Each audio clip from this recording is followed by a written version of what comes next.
मी शिवेंद्रसिंह अरुणाराजे अभयसिंहराजे भोसले ईश्वर साक्ष शपथ घेतो की कायद्याद्वारे स्थापित झालेल्या अशा भारताच्या संविधानाबद्दल मी खरी श्रद्धा व निष्ठा बाळगीन।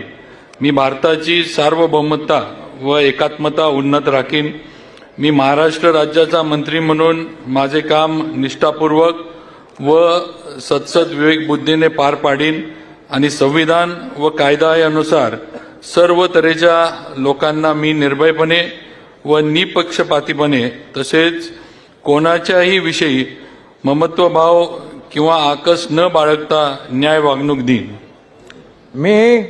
मी शिवेंद्रसिंह अरुणाराजे अभयसिंहराजे भोसले ईश्वर साक्ष शपथ घेतो की महाराष्ट्र राज्याचा मंत्री म्हणून माझ्या विचारार्थ आणली जाईल किंवा मला ज्ञात होईल अशी कोणतीही बाब असा मंत्री म्हणून माझी कामे यथायोग्य पार पाडण्यासाठी आवश्यक असेल ती खेरीज करून एरवी मी कोणत्याही व्यक्तीला किंवा व्यक्तींना प्रत्यक्षपणे व अप्रत्यक्षपणे कळवणार नाही किंवा त्यांच्याकडे उघड करणार नाही। जय हिंद, जय महाराष्ट्र, जय शिवराय।